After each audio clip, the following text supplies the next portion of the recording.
नमस्कार साथियों, साथी ज्ञान गंगा चैनल पर आप सभी का स्वागत है। दोस्तों, आपको आज हम दो व्यापारियों की कहानी सुनाने वाले हैं। अगर यह कहानी पसंद आई तो मेरे चैनल को सब्सक्राइब कर दीजिएगा और बेल आइकन प्रेस कर दीजिएगा। दोस्तों, दो व्यापारी थे, दोनों चने और चावल का व्यापार करते थे। चने और चावल दूर के राज्यों से लाते और दूसरे राज्य में ले जाकर बेचते थे। जिस राज्य में उनको सस्ता चावल मिल जाता वहां से खरीदारी करते और दूसरे राज्य में ले जाकर बेचते थे। ऐसे व्यापार करते करते बहुत समय बीत चुका था। एक बार वे एक राज्य से अपने गधे पर चावल की बोरी रखकर लेकर आ रहे थे।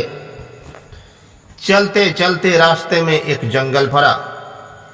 उस जंगल में बहुत से भयानक पशु पक्षी रहते थे, जो कि बहुत अच्छे अच्छे जानवर भी थे और आदमखोर जानवर भी थे। वह जंगल इतना भयावह था, इतना भयानक था, जिसे देखकर इंसान का रूह कांप जाए। दोस्तों, उसी जंगल के रास्ते एक रास्ता निकला हुआ था, जो जंगल के इस पार से उस पार निकलता था। दोस्तों, दोनों व्यापारी जब जंगल के पास पहुंचे तो वे सोचने लगे कि इतना भयानक जंगल है, इतना घनघोर जंगल है, इसको हम लोग कैसे पार करेंगे, पता नहीं रास्ते में क्या मिले न मिले। यह सोचकर दोनों व्यापारी बहुत ही भयभीत थे। अपने गधे पर चावल और एक गधे पर चने की बोरी रखे हुए थे। दोनों व्यापारी आपस में बात करते हुए हिम्मत बनाते हैं और बनाकर उस जंगल के रास्ते निकल जाते हैं। चलते चलते रास्ते में एक बाघ की आवाज सुनाई दी। बाघ ऐसा गरजा, दोनों की सुनकर हालत खराब हो गई। एक व्यापारी ने दूसरे व्यापारी से बोला कि अरे भैया, देख रहे हो बाघ का गर्जन, ये तो ऐसा गरज रहा है जैसे मानो हम लोगों के आसपास में ही है। दूसरा व्यापारी सुनकर बोला कि चलो, सब भगवान रक्षा करेंगे, अब तो जंगल में घुस चुके हैं और रास्ता यही है, पीछे तो लौटना नहीं है। यही बातें करते हुए दोनों आगे बढ़ते जा रहे थे। जब बीच जंगल में दोनों व्यापारी पहुंचे तो वहां एक भालू को आते हुए देखा।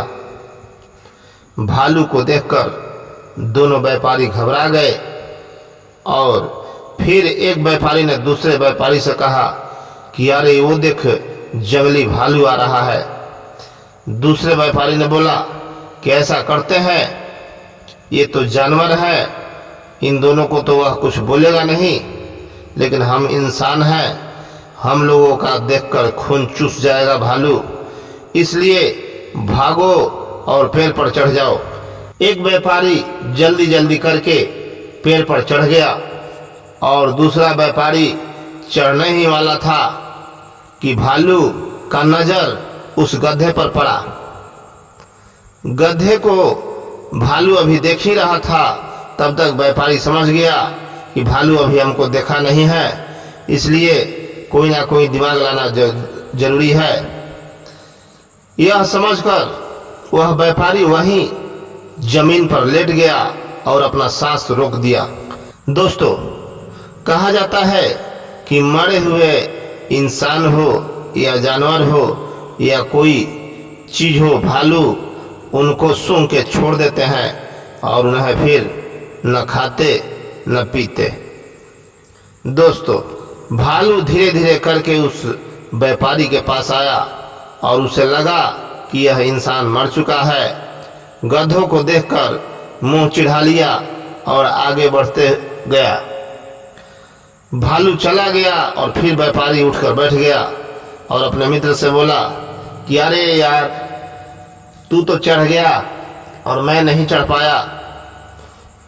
तो दूसरे व्यापारी बोला, अरे यार, मैं तो चाह ही रहा था कि तू पेड़ पर चढ़ जाओ, लेकिन तुम नीचे ही रह गए।